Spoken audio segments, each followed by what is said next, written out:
I'm audible, sir. PPT is visible. Yes, sir. Yes, sir. Visible, sir. Yeah.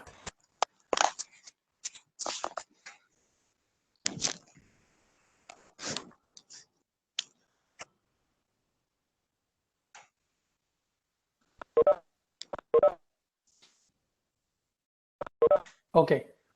Welcome to all the students of Siddhaganga Institute of Technology, Computer Science Department.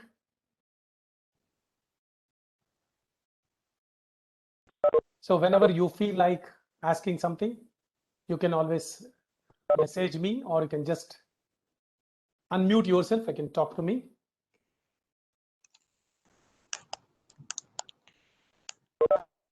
Hope I'm audible. Any of the student can just say I'm audible. Yes, sir. Yeah. Okay. Thank you very much. So my name is Badarinath. So I worked in the industry for the product development for almost 15 years. And then I joined RVCE as a faculty member. I was fortunate enough to be part of many product developments which are used throughout the world and large parts of India. So thousands of users are using those embedded system products. So today it's an opportunity for me to share my expertise, the knowledge whatever I acquired all these years in this domain with you. I'm just as a friend and a guide I'm sharing with you. So don't think that I'm a faculty. I'm talking as a friend. You can always. So many of you are interested to develop some products. Many of you are interested to do something entrepreneurship on your own. You can always free to ask, and I would like to, whatever I know, I can share my expertise. So first 30 to 40 minutes about your syllabus and what is embedded system fundamentals I'll explain. Next 30 to 40 minutes, I will share some of the real products which has been deployed in the industry and certain inputs by great engineers of India like Sridharan, Sir Vishweshwaraya and Abdul Kalam. I'll just share their works. So then we will have 10 minutes, 15 minutes question and answer session. Is it okay? Yes, sir, it's fine. Yeah. Okay. Whenever the moment, if somebody says, what is an embedded system? The always question comes into mind. How does normal systems differ from embedded systems? We have been using the computer systems like a laptop, desktop, the mobile also becoming a normal system nowadays. These systems are we are very knowledgeable. That is, how does a desktop system works? You know that there is an operating system will be there. There is a processor from Intel will be there.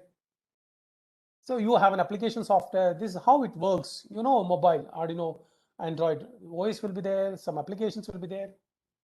So these systems, general systems, we are very familiar with that. But the requirement of embedded system is completely different ball game. The moment I talk about embedded system, their need is different. The requirement is different. The properties are different. The objectives of the system is different. So let's understand that, keeping in mind that the normal system, when I say normal system means laptop, desktop, or a mobile.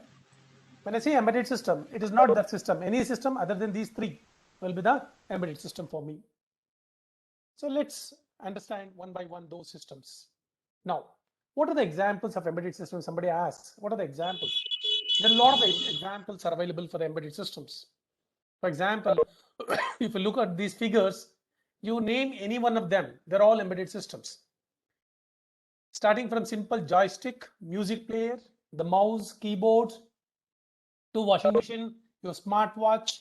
So all these things, microwave oven, all these are examples of embedded systems.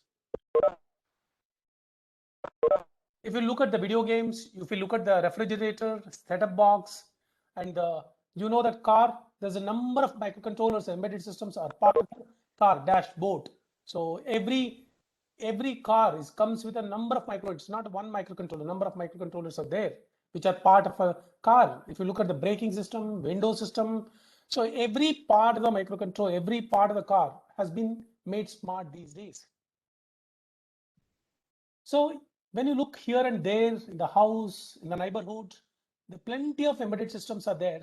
So which finds an applications in day-to-day world. That is why people say that if I ask you normal desktop systems, how many makers are there? There are few makers are there. So no, you can say IBM, Compaq, Lenovo. You can name at least 7 to 8. If I ask you name some manufacturers of embedded systems, hundred thousands, 10,000s of manufacturers are there in embedded systems. That means that so many manufacturers are there in embedded system that itself speaks about the need for the embedded system is more compared to the normal desktop system. Every house, and if you look at the house surroundings, in and around of the house, at least 125 to 30 embedded systems may be existing in a house. So whereas how many computers you have in a house? Maybe 1 or 2 computers in the house. That speaks about the volume of embedded systems. That speaks about the necessity of embedded systems. Designing a normal computer is simple because why?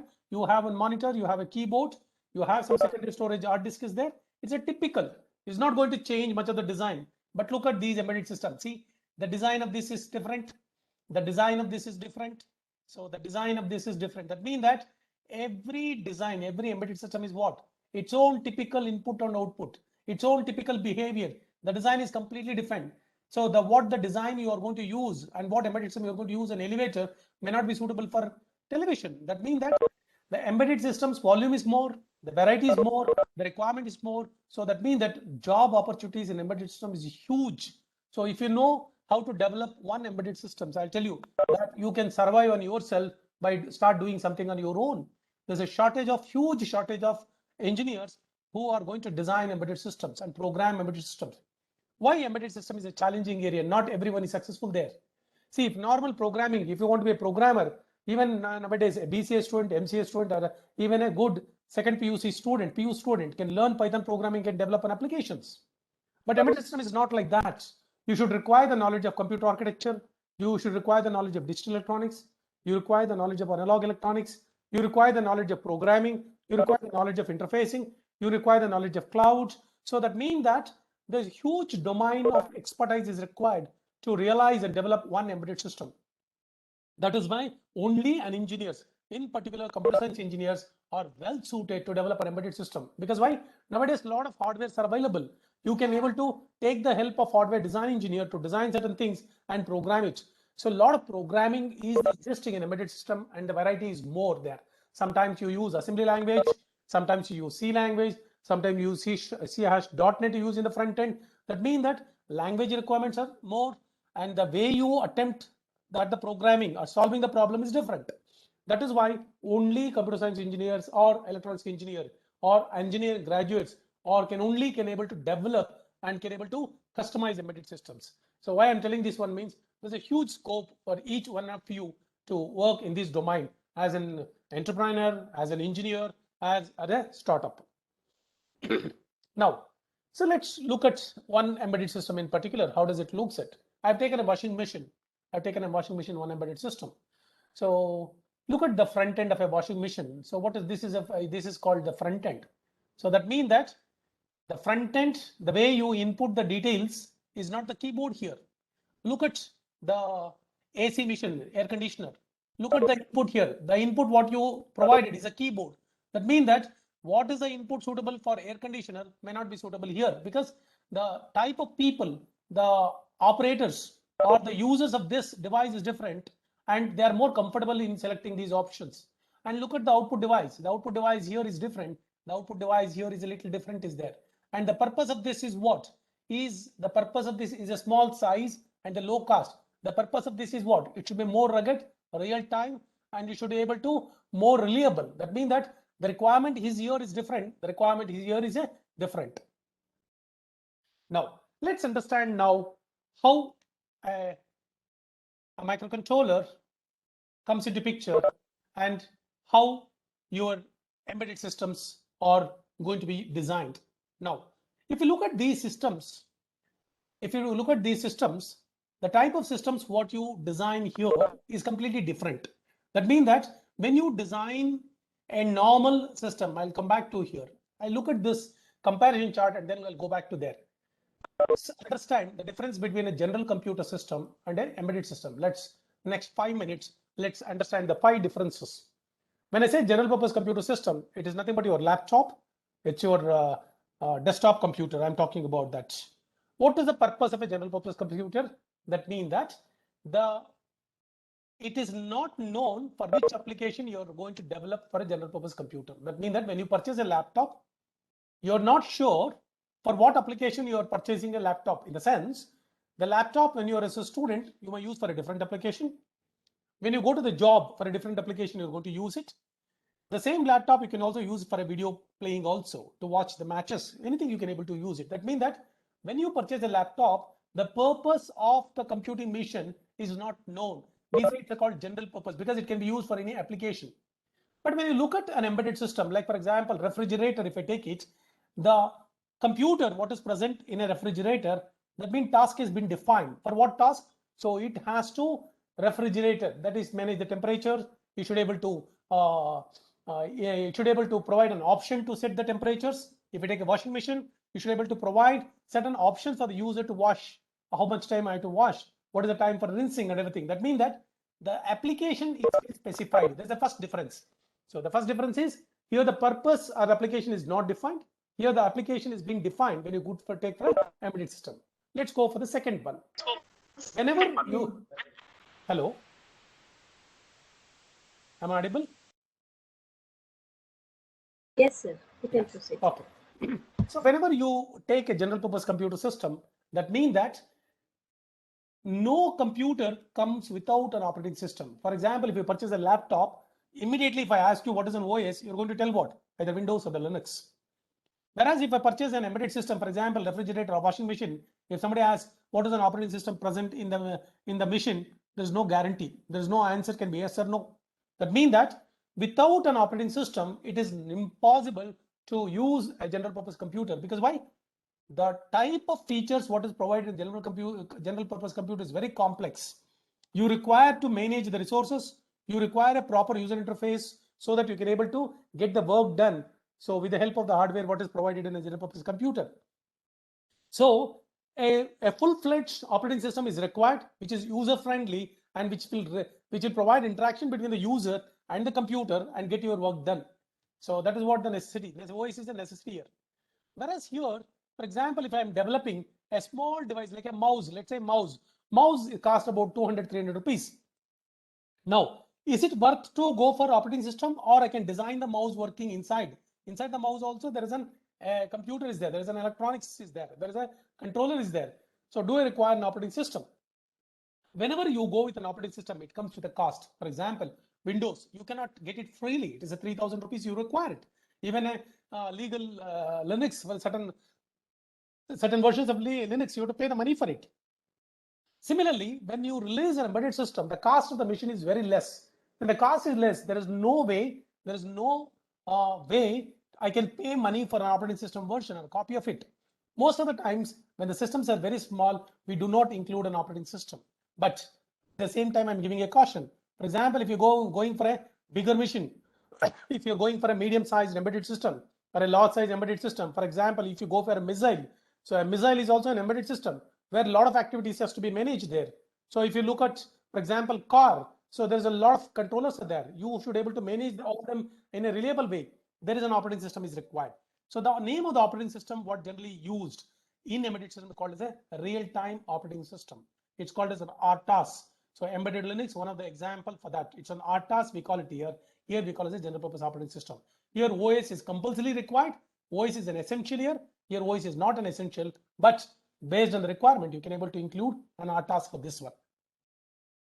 Now, so let's understand the third difference. We have studied the two differences. What is the first difference? It's a general purpose. It's an application specific. What is the second difference? OS is an essential. Here OS is an optional. What is the name of the OS in embedded system? It's called as a real-time operating system. What is the meaning of real-time? I'll come to that later. Now, what are the alterations? In the sense, once you purchase the laptop, once you have installed some of the softwares, it is alterable in the sense you can go for the new version of the softwares. You can always alter it. For example, OS also you can update it, applications also you can update it. Let's take you have purchased a washing machine. Have you heard of any time the customer or yourself in the house upgrading the operating system or upgrade the software in a washing machine? No, not at all. If at all, if you require a new features washing machine, what do? You sell this washing machine, purchase another washing machine. Look at the smart TVs.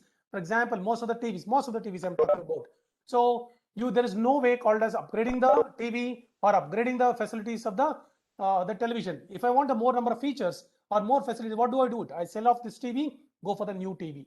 That means that most of the smart systems or embedded systems which comes or do not have the capability to upgrade itself and upgrade the softwares, because why?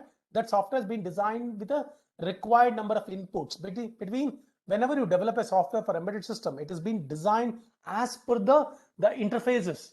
See the keyboard interface, the display interface. When you go for the new television or the new washing machine, the interfaces are different. The keyboard is different, the display is different. So naturally what will happen? The new version software which is working in the new washing machine, I cannot put back in an older version of the washing machine, because why? The requirements have changed, the interfaces have changed. That is why we call it a non-alterable here. It is alterable here. The key factor, the performance. Whenever you go for a laptop purchase, what is the thing first you ask in the shop? You ask the first question, what is the speed of it? What is the speed of the laptop? How many megahertz it's working? How many gigahertz the speed? You ask how much of memory, how many megabytes, how many gigabytes of memory you provide it. What is on a hard disk? Do you provide it terabytes of hard disk? These are the questions you ask. So when you purchase a laptop or a desktop computer, your mind says what? Get the more power, get the more speed. But when you purchase any of the embedded system, what do you ask? You ask the cost. Can I get it for, what is the cost? Can I get it for 2,000 rupees? Can I get it 3,000 rupees? Can you get a discount of 1,000 rupees? Or how, if I charge this device, does it last the charge for 1 day or 2 days? That means that my selections, my requirements when I purchase the embedded system or smart system is different. My requirements when I purchase the computing machine is different. So that means that completely the way we think is different when I purchase an embedded system. The way I think is different when I purchase a normal general purpose computing system. Power consumption, you know that inside an SMPS at least 150 to 200 watts of power supply is required.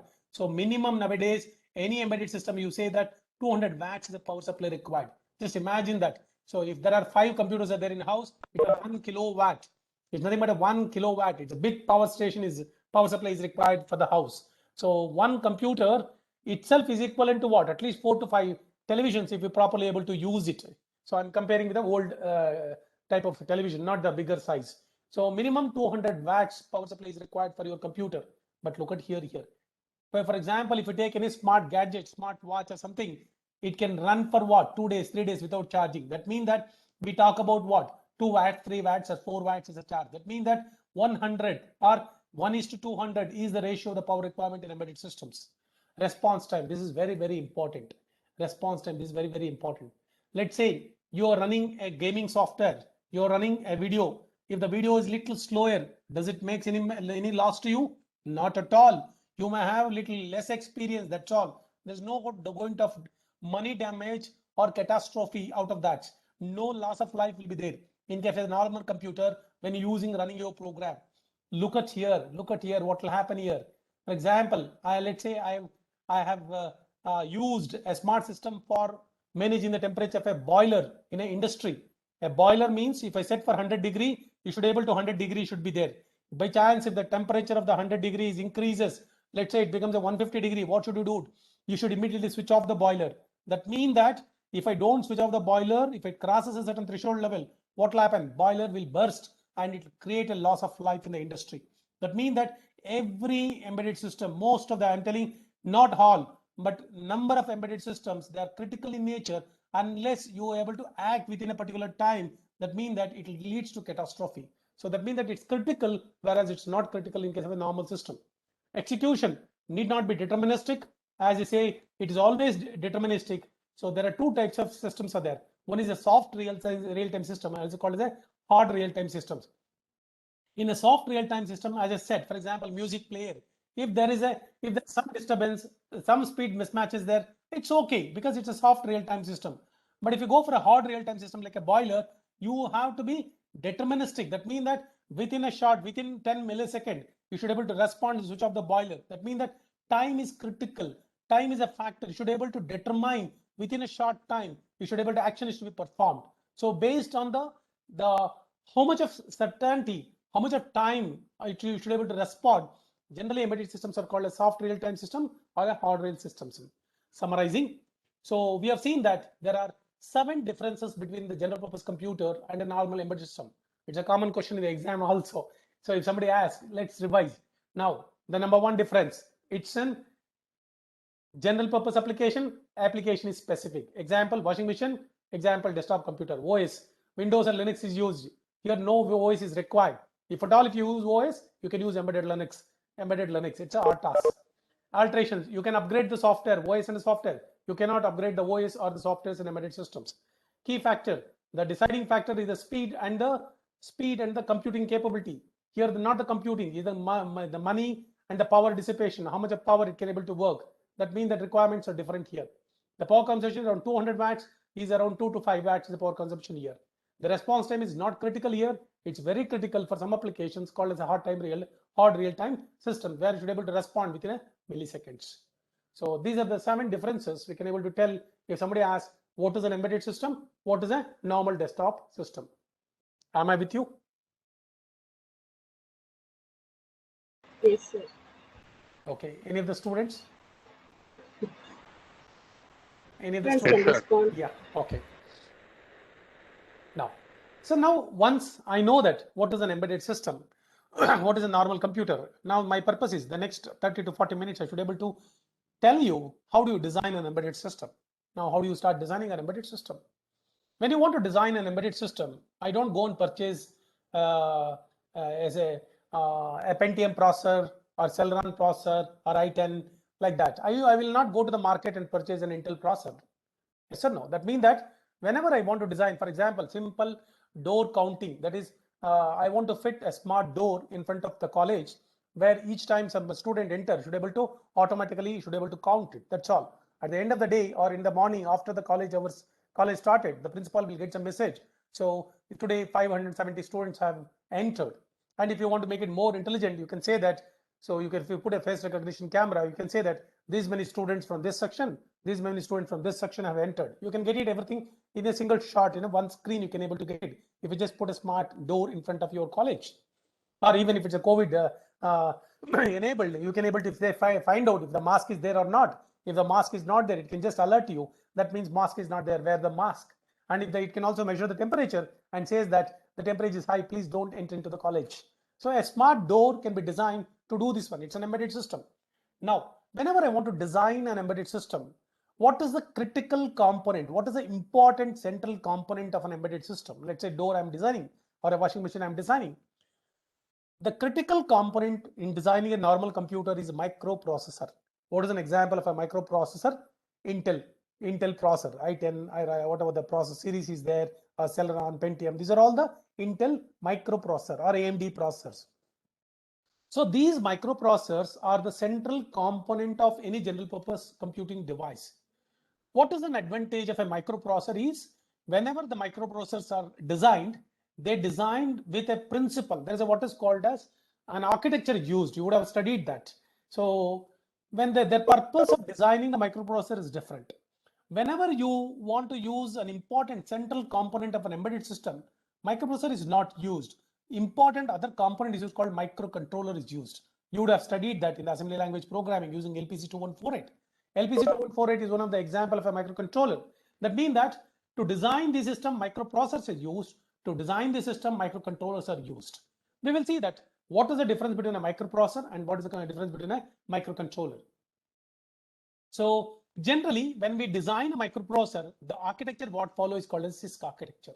That means that when I purchase a microprocessor, the immediate question is how fast, what is the gigahertz, what is the megahertz it can run, at what speed it can able to run. Now, when I use a laptop, when I purchase a laptop, the first question is, can I play the videos in a better way? Can I, the resolution of the videos, can the number of pixels, it can be there in one screen, can be more. That means the resolution is more. That means that you should be able to perform the given jobs in a very less time, and high computing power is required.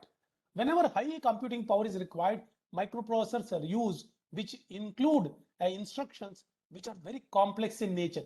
In a single instruction, you can able to perform two strings comparison, you can perform it. Such thing you cannot do in case of a normal microcontroller. That means that lot of powerful instructions are provided, because why? My computing power should be very high. That means that very complex instructions should be able to put into these chips. Otherwise, I cannot able to give that much of computation or a horsepower to my microprocessor. So less registers are there, because we use a lot of cache memory is also used here. So, and more microprogramming, in the sense what every instruction is nothing but executed as nothing but one microprogram. Every instruction is very complex. That means that every instruction takes so many cycles of time, and it's hardware focused in the sense. So you are able to compute the large amount of data, that is 32-bit, 64-bit, and large complex instructions you are able to compute within a short time. So that I should be able to include a lot of hardware features in that. For example, coprocessor should be there. So I should have sometimes a DSP. That means that my computation engine should be very powerful here. When I design a microcontroller, my requirement is what? Can I design a microcontroller for 20 rupees? Can I design a microcontroller for 100 rupees? This is my question. I want to ask it. Because why? Here, a microprocessor is what? 3,000, 4,000. Go to the market. Ask, what is the Intel microprocessor latest? They say 4,000, 5,000 rupees. You go to the market. Ask them, can I get a microcontroller 50 rupees? Yes, they'll give a microcontroller. There's a lot of PIC microcontrollers are there, which you can get for 50 rupees. So that means that here the microcontrollers cost is very less. When I am able to manufacture a microcontroller 50 rupees, how it is possible? You have to go with what design? You have to go with a RISC architecture. What is the meaning of a RISC architecture? A RISC architecture is an architecture where the size of the chip should be less, the power consumption of the chip is very less, and the computing power need not be very high. That means that my goal here is not the computing power. What is my goal? Reduce the cost. Can I get for 100 rupees? That is my first objective. What is my second objective? Can I run this in a battery? Can I run this same microcontroller for 2 days without charging? That is my second objective. What is my third objective? Can I place this chip in a small board so that I can put the whole board into small system? That means that there is no much space is there. For example, if you look at a microwave oven, how much of space is there? If you look at small stove, electric stove, how much of space is there for a microcontroller? That means that space is very less. So three objectives we look at it whenever we design the microcontroller using a RISC architecture. One is, the first objective is less size, low cost, and also low power distribution. This you can achieve it using what is called as by providing more registers and less amount of memory inside, more transfer the more job into compilers, make these instructions what? Very simple instructions, less number of instructions. The problem is when you provide a more number of instructions, more complex instructions, what will happen? The cost of the hardware becomes more. Whenever the cost of the hardware is more, what will happen? The power dissipation, the product cost, everything will increases. That means that before putting the code into the microcontroller, you do whatever you required in the compiler and the software side. But once you port that into microcontroller, the cost should be, microcontroller should be less. So most of these instructions can run in one cycle at a time, because why? The very limited number of instructions are very simple instructions are there. They can be completed in one cycle at a time. You can able to complete. They're software focused, because why? So the more importance is given for the software side, not on the hardware side, to reduce the cost. So these are the two design philosophies which are used to design the microprocessors and microcontrollers. Now we will see that what is present inside the microcontrollers now. So I have just given one diagram of a microcontroller. So general, what is present in a microcontroller, and one popular Intel microcontroller called 8051, which is extensively used in the industry in earlier days. Earlier, a lot of systems. This is the first successful microcontroller used in the market earlier days. So now what is present inside a microcontroller? See, for example, a microprocessor is only this chip. A microprocessor is only even this chip. Yes or no? In a normal computer, the microprocessor is a separate chip, and the memory, whatever you have in your laptop computer and a normal computer, is outside the microprocessor. That means that all these are present what outside the chip here. So this is a microprocessor and your memory is outside. Your peripheral support is outside. The ports are outside. If you anytime if you open a desktop computer, look at the motherboard. There is a board is present inside the computer. But if you look at the washing machine, you open that and see that the microcontroller is nothing but a one single chip. Whereas if you open the computer, it's a big board is there. So that means that a big board is required because why? Everything is separate. Microprocessor is separate, memory chips are separate, the peripheral support chips are separate, everything is separate. They've been joined together and placed on a board. A big board called as a motherboard is required here. But if you look at a microcontroller, that means that look at here, that means that there's only one chip is there, one chip. We call it a system on chip. System on chip. So system on chip is a very popular word we use for the microcontroller. Why we call it system on chip? All these things what is required for a motherboard, that means to make a one computer board is present in a single IC here. Look at this. In one microcontroller, you have a processor, you have a RAM, you have a ROM that is called as a to store your program. RAM is to store your variables or the runtime parameters, and you have a peripheral support and interfacing to the other devices like a cloud. That means that all the components what is required to design a computer are present in a single chip. That is why it's called as a system on chip. So it's called SoC. The popularly called as SoC. Whereas here is what? It's a one board. It's a single chip. So how does it looks here? So this is a microcontroller. The first microcontroller in the 1980s, the Intel has released. Intel was very popular for the microprocessor 886, 887, 286, 386, 486, Pentium. These are the range of microprocessor they have released it. Intel thought that there is a requirement of designing a small systems where the cost of the controller should be less. So first time Intel has released the name of this microcontroller, first microcontroller, which is very commercially popular, is called as 8051. So 8051 is a very popular microcontroller which found a lot of success in the market. Even today, if you see that a lot of colleges teach this is what called the 8051 microcontroller. Even I think yours is a first batch where you're studying about the ARM microcontroller. Earlier, the batches or your seniors have studied 8051 only. Am I correct, madam? Yes, sir. Earlier it was 8051 microcontroller. Now they are studying ARM7, sir. ARM7 microcontroller. So this was a very popular microcontroller. Let's study what is present inside the microcontroller before we'll just look at the ARM microcontroller for a moment. Now, so as I said, the microprocessor is present inside the microcontroller. That means that if you ask me, do you have a microprocessor inside a microcontroller? Yes, we call it as a CPU. So this CPU and this CPU, look at it, both are same. Only thing is here CPU is present outside other systems. CPU is separate and other systems are separate. Whereas here, what CPU is present inside the one chip. This whole thing is what? One IC. Its whole thing is called one IC, available for 40 rupees. So the CPU is being designed using what architecture? RISC architecture. Why RISC architecture? Because the cost of the chip should be less. The CPU used here is what architecture? CISC architecture. Because why? I require high computation power is required here. Now, this is the first component. What is the second component present in the microcontrollers? It is called as the ROM. Look at the ROM here. How much of memory you have? 4000 bytes is there for your storing your program. How much of RAM is present in a computer? Minimum what say? We say nowadays. So it's in terms of GB, gigabytes, we talk about it. That means that at least 100 times this is more. Here, kilobytes, you talk about gigabytes here. But in that amount of memory here is very less. Why it's very less is required? Because this system has been designed for a specific application. For example, if I design a system using a microcontroller for a washing machine, my job is what? Very simple. My program is already known. I don't require a big memory here. Whereas here, what will happen in case of in the case of a computer, for what purpose you're using the computer is not decided. You may use for video gaming, you may use for program development. Here, since the task is already predefined, I require very less of memory is required. That is why the cost is also less. In terms of what? Kilobytes we use them. Then why do we require the ROM? Generally, the ROM is also nowadays, they don't give us a ROM. It's called as a flash memory. So the ROM is available as read-only memory, programmable read-only memory, PROM, or EPROM, erasable programmable read-only memory, or nowadays called as a flash. Most of the chips what you use in Arduino board, or if you say in a, any of the Atmega boards or any of the ARM microcontroller boards, the ROM inside the microcontroller is implemented using a flash memory.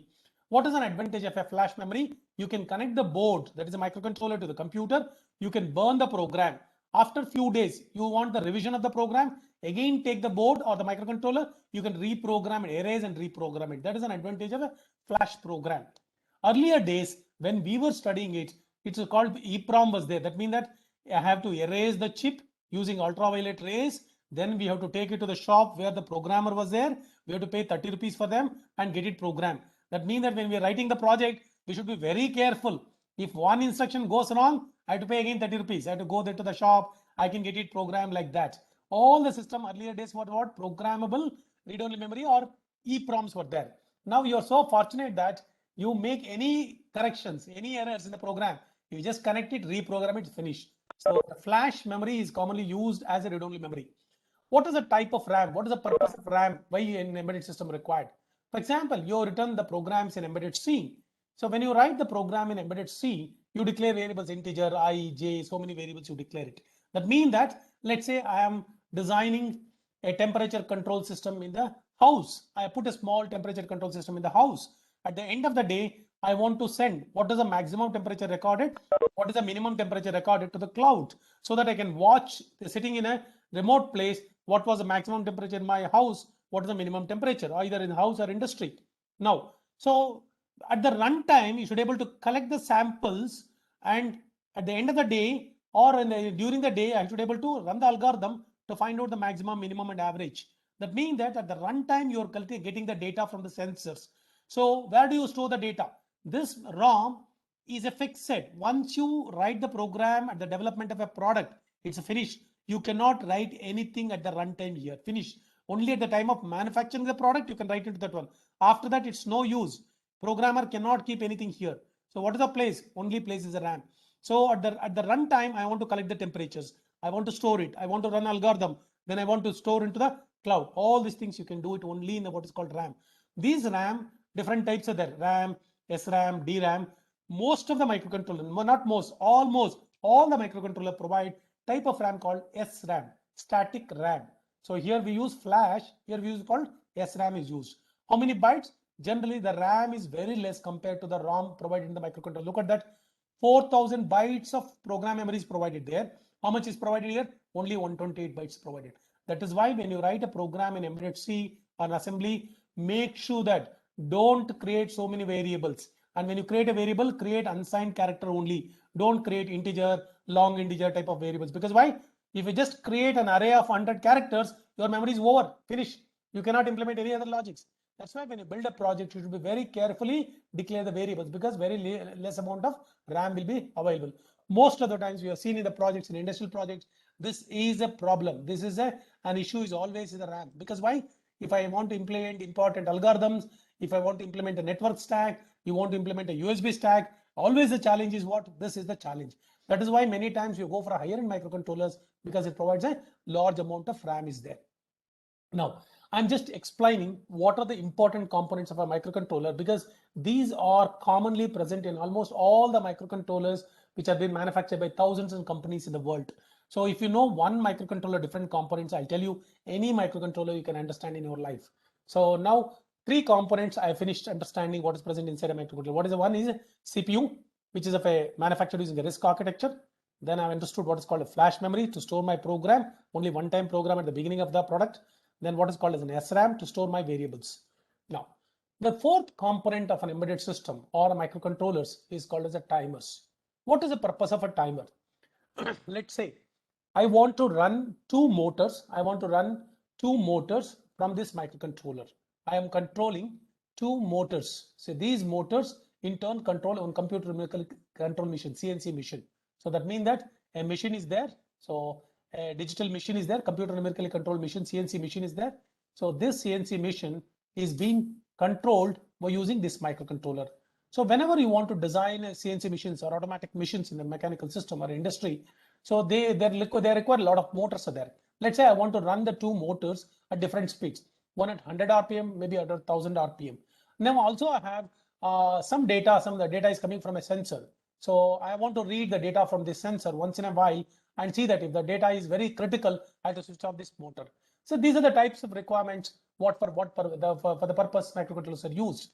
Now, how do you write a program to manage this one? I have to run two motors. So number one motor, number two motor, I have to run it. So then at the same time, I should able to, am I audible? Yes, sir, you're audible. Yeah. So I want to run two motors. So the one motor is the one motor one here, and the other is a motor two here. Let's say the second motor I want to run it, and I want to interface from a data from a sensor. How do you write my program? So I have to write a program here. The CPU should able to run one loop and send the data to this one motor.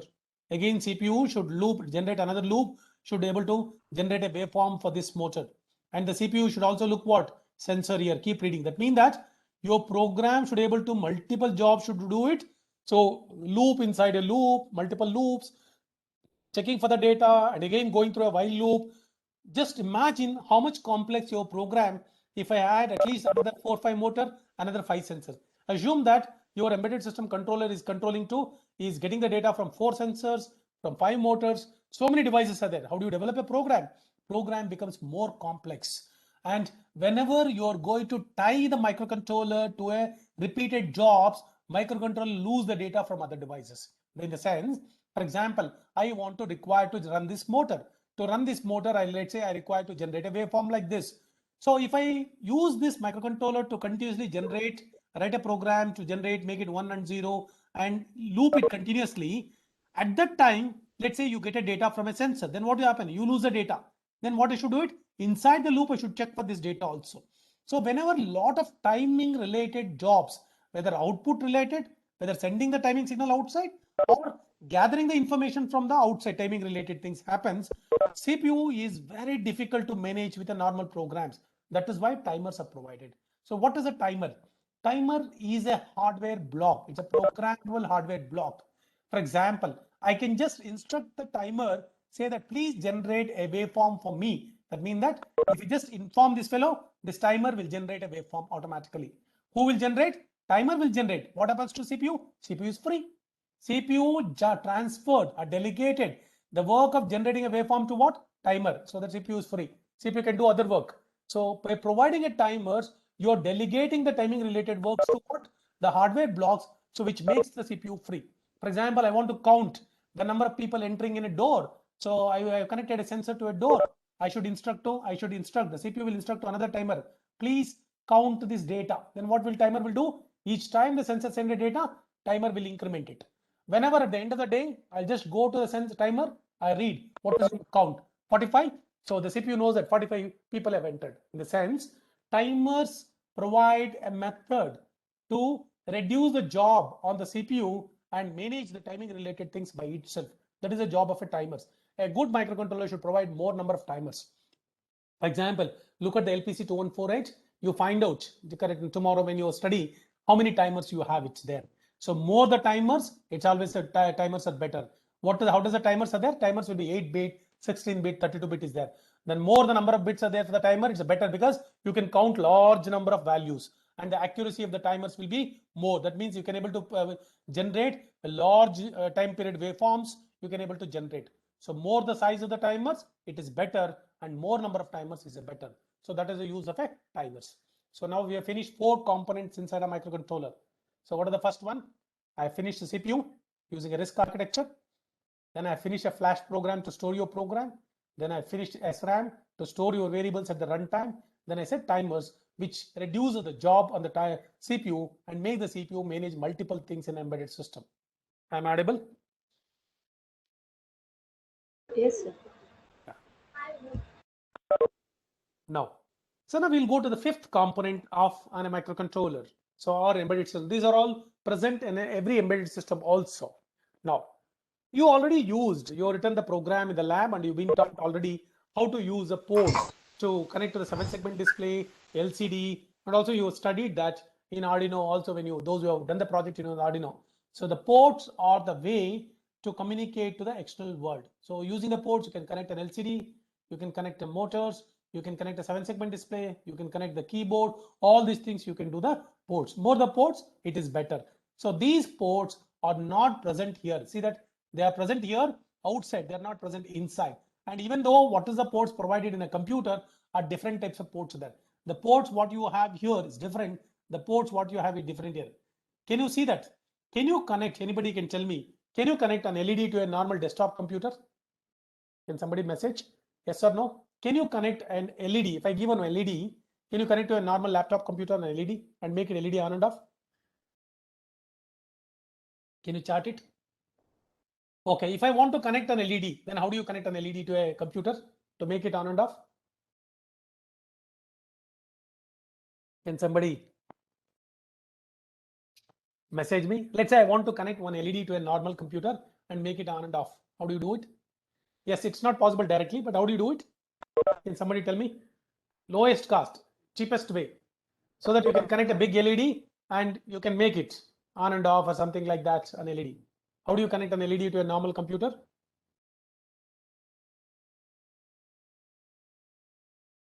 Yeah. So this is using a microcontroller. Let's not say using Arduino board. You can use as Harshita has said. So we require certain microcontroller boards are required. Using that, I can able to transfer a command from a computer and I can able to do it. How do you do it? So what is provided in a computer? How do you connect a microcontroller board to a computer? Using what is called a serial ports. It's a USB port. So USB port is a type of port available I can able to use in the computer to connect to the external devices. Like for example, LED, I want to connect. This is the way you have to connect it. That means that you can connect an LED using what? You can use what is called USB port. Whereas normal microcontrollers are not like that. These ports, that's why you should be able to understand that these ports are different. These ports, what is indicated here? Here the port means what? USB port, the network port, Ethernet port, what is provided inside a computer. But here is the port is what? It generally GPIO. We use a word called general purpose IO. That means that it's not a port, it's a pins directly are provided here. For example, P0, how many pins are there? 8 pins are there. For example, if you take LPC2148, port 0, how many pins are there? 32 pins are there. That means these pins are available there directly. If you take an Arduino board, the pins are available directly. You can just plug in the LED directly. So these ports are different from these ports what's provided in the normal computer. Now we have seen the 5 components. So we have finished CPU, flash memory, there are SRAM, timers, and the ports. Now we will come to the last block. So before come to this last block, let's see what is an interrupt control and why interrupt control is required. Now, as I said, there are number of devices are surrounded by an embedded system. There may be 5 sensors, there may be 5 motors, an LCD, 7 segments, so many components are there. When the CPU is busy doing something else, now if the signal comes from any of these sensors, you lose that information. In such cases, what I do it, I use what is called interrupt controller. So interrupt is a request to the microcontroller from external devices. Whenever the microcontroller receives a request from external devices, it stops the execution of the main program, go to the service routine meant for that sensors or the devices which raise the interrupt, perform the service, and then come back to what? Normal program. So interrupt controller is a mechanism provided to the microcontrollers to suspend the current execution of the programs, attend the devices which raise the interrupt. So that is why interrupt controller. It is better to have more number of interrupts you provided. You would have studied in the LPC2148. There are 2 modes for there, FIQ mode and IRQ mode. Those are the 2 typical types of interrupts provided in the ARM microcontroller, LPC FIQ and IRQ. But again, inside the microcontroller, there are around 32 different sources are there. From there, these requests will be received by the interrupt controller and select one FIQ and IRQ and gives to the CPU. Inside the ARM, how many are there? There are 32 different interrupt sources are there, including the external interrupts. Whereas here they have given as in this old microcontroller, only 2 are there.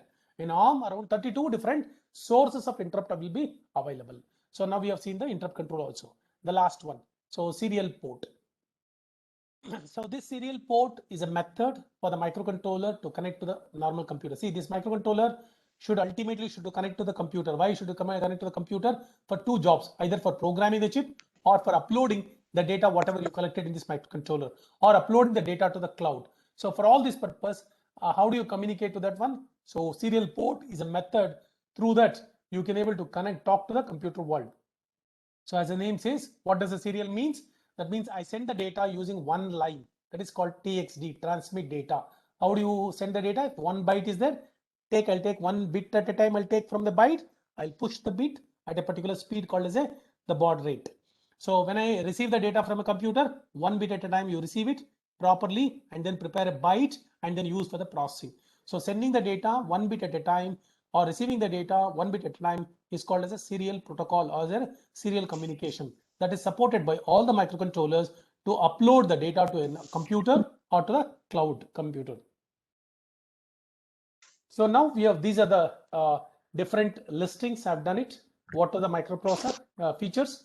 What are the microcontroller features? So in general, so if you look at the differences, only 5 differences we will see that. So the microcontrollers will work at a very low power. So the processing power of the microcontroller is very less. The microcontrollers are capable of doing a lot of bit level operations. So bit shifting, bit manipulation, masking, or all those things are able to do it. Microcontrollers are a single purpose in the sense it's a control oriented, generally used to control the motors and other things. So microcontrollers are very cheaper and they are power and space critical. So microcontroller have a fixed amount of memory, that is a RAM and also the RAM also. So the total cost, the cost of the chip is very less and all these components are present in a single microcontroller. So these are the 5 differences between a processor and a controller. So what are the 5 differences? Number 1, here CPU is standalone. That means that all the components are present separately in a motherboard. Here all are present inside even one chip. The second is what? Here the large size of RAM and ROM is present in a normal microprocessor because it is outside the chip. Here the fixed size of memory is there because it is present inside the chip and the cost has to be less. So these microprocessors are very costly. The microcontrollers are very cheaper because it goes into other product. Whereas microprocessor goes into a normal computer, whereas these goes into a small different variety of embedded systems which are very low cost. And it's a versatile and general purpose, whereas it is specific applications are there and the computation power should be less. So generally there are 32 or 64-bit or 128-bit or the microprocessor nowadays, whereas microcontrollers start from the 8-bit, 16-bit, 32-bit like that, it will be started. So these are the 5 differences you can always tell when somebody asks what is a microprocessor, what is a microcontroller. Example for microcontroller is what? 8051 LPC2148. Example for microprocessor is what? Pentium, your i10, all other processors or the from Intel or the microprocessors. So now we have seen that, summarizing, today we have started with what is an embedded system, applications, and I've told you that what is a general purpose computer and an embedded system. 5 differences we have understood. Then I told you important central component of a normal computer is a microprocessor. Central component of an embedded system is a microcontroller. Then I have told you that design philosophy of a microcontroller is a RISC. Design philosophy of the microprocessor is a CISC. Then I have given the 5 important, the different 6 important 1, 2, 3, 4, 5. I think 6 important components. What is present inside the embedded system? It's more than 6. I think 1, 2, 3, 4, 5, 6, 7. So there are 7 important components which are present inside a normal ordinary microcontrollers. And also I told you what are the different components present inside this one. And also we have seen the 5 differences between a processor and a controller. Now, at least one question I can take from anybody before I proceed. Any student, anything not related to embedded system of whatever I taught. Any question on product development, smart systems? Yeah, I can take 1 or 2 questions before I continue.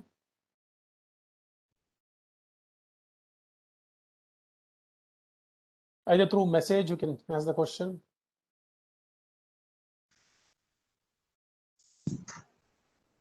Message or voice, you can just ask 1 or 2 questions related to embedded systems, smart systems, IoT systems.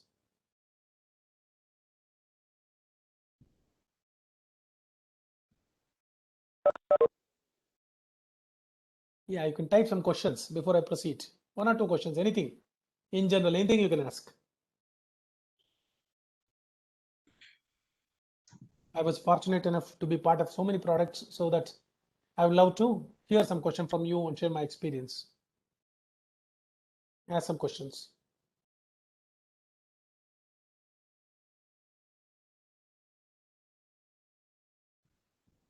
Anything, it may be simple. Nobody will judge your question. Yes or no? You ask general question.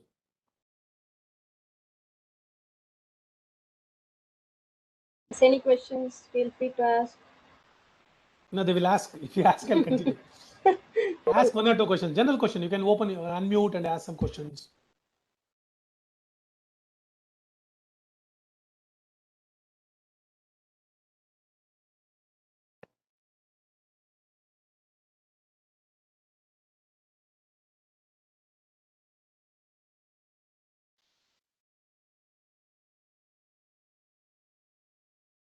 Sohas, are you there?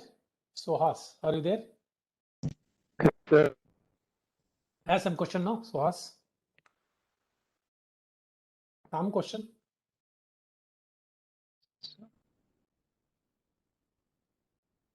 Aniket, Aditya Yadav, ask some question no. Harshita, ask some question. Some question ask me no.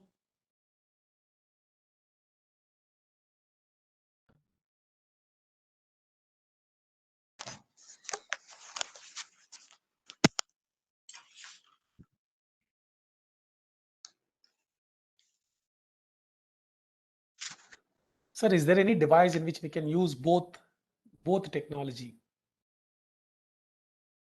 Both technology means you mean that microprocessor and a microcontroller?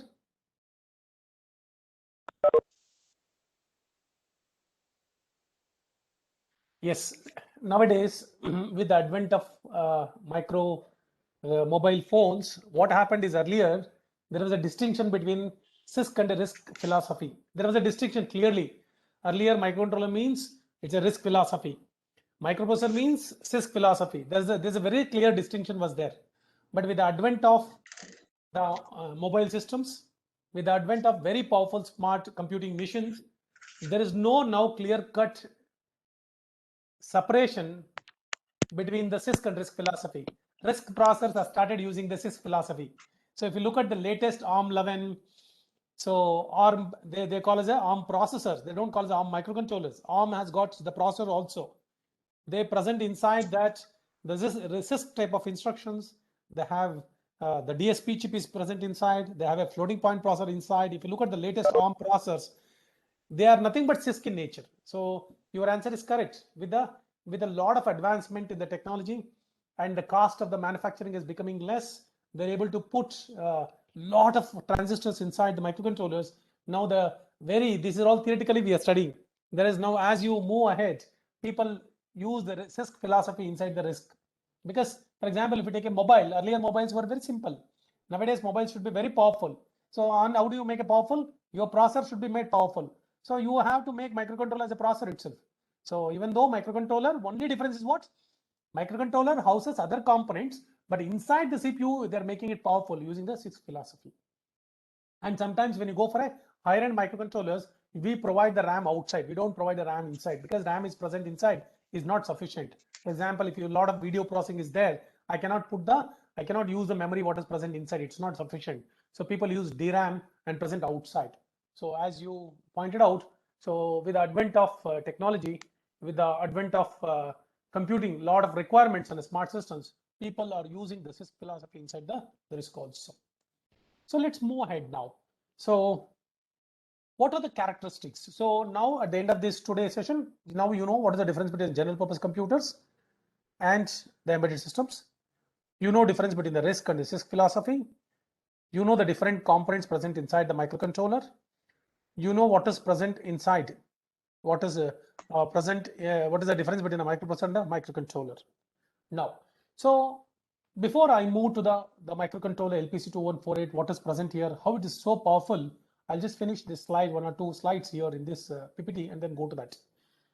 If somebody asks in the exam, give 5 characteristics of an embedded system. What are the characteristics of an embedded system? We will see that there are about 8 characteristics of that. We will see that what are the characteristics. Number 1, all embedded systems, that is mean that you should be able to work with a less power because most of the times embedded systems works on the battery.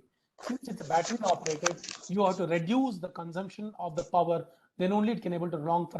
Whereas a normal computer system does not run on a battery, always use, even though it runs on a battery, always power connection is available near to you. So whereas embedded systems are deployed in a remote places where there is no way, for example, you deploy the embedded system in a very remote place, you do not have an access to them to a charge point. So it will work on a battery only. That's why embedded systems design philosophy is what? Designed for a less power consumption. That's the first characteristic. Next characteristic, embedded systems uses microcontrollers, which is very low cost, and embedded system serves a part of a bigger system. For example, if you say washing machine, inside the washing machine, embedded system role is what very small. Apart from your embedded system, there is a lot of other components are there, motors, so many other things are there. Yes or no? That means that the total embedded system or a microcontroller based system is a part of a bigger system. That means that how much of money they invent. For example, if we take a car, the amount of money they spend on a microcontrollers or embedded system inside a car is very less, because they have to spend time on the tires, they have to spend money on so many other things in a car. That means that your controller or embedded system will be part of a bigger system. So how much of money they dedicate for that is very less. Whereas if you take a normal computer, the whole money you pay for the computer, it's not a part of some other system. Since it's a part of some other system, the cost should be very less. And it is a task specific, as already we know that it's meant for one specific application. In a car, if you take a microcontroller for a window control, only for the window control you use it for that microcontroller. That is very task specific. Time specific, for example, so as I said, in a boiler, if you just the boiler exceeds the temperature within a particular time, you have to switch off the boiler. So it's a time specific.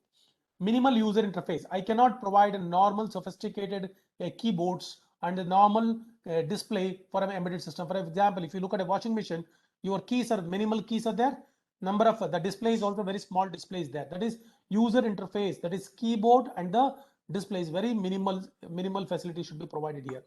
Now, what is the meaning of highly stable? So that means, in the sense, since you're deploying embedded system as a part of a bigger real-time system. For example, you're deployed a microcontroller in a boiler. That means that the boiler should work continuously and it should be stable for a longer time. In a sense, so you should be able to rely on that. That means that high stability and the reliability, these are the two important factors which makes embedded systems very important. That means that the stability, reliability, and efficiency, that much is not required in the normal computer. But here, for example, I have seen there are embedded systems which are switched on 1 year back. They have not switched off that machine. For example, if you go to the nuclear station, power station, there are nuclear reactors there. There are certain machines are there which are not switched off from the last 5 years. That means that a machine should work for a longer time, 5 years, 10 years, should be able to work without switching off. That means that should be reliable. And even though you work for 4 years, 5 years, the same accuracy, same efficiency, same expected output should be able to come. That means that it should be stable. Not only it should be efficient, it should be stable and also reliable. That means that same expected output should come even after 2 years, after 4 years also. So stability, reliability, and efficiency are very highly needed in embedded system because it runs for a long time of hours, and it is a part of a very critical systems where your output is so critical. If it fails, the whole catastrophe happens. That means the whole industry collapses. So that is why it's very efficient and should be stable and should be reliable. So these are the characteristics of a typical embedded systems. So some of the key characters I have listed here. This we have finished. Now we'll go for the classification of embedded systems. Embedded systems can be classified into two types. Two methodologies can be used, or two parameters can be used to classify. We will see the first method of classifying it. The first method of classifying is based on the performance and functional requirements. The first one, it's called real-time systems. So when I say real-time systems, what are the examples for a real-time system? Your traffic control system is real-time because it should be able to respond within seconds. If I'm going to change the signal within specific time, you should be able to respond. So I should be able to do that one. Military usage in defense sector. In a defense sector, when you use missiles, drones, you should be able to deliver the required output within the given time. It's a real time.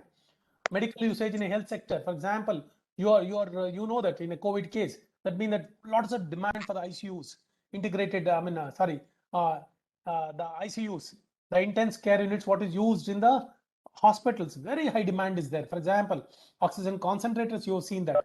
Why these all hospital will not have the ICUs or critical care facilities? Because it's very costly. Why it's very costly? Because they're all real-time systems.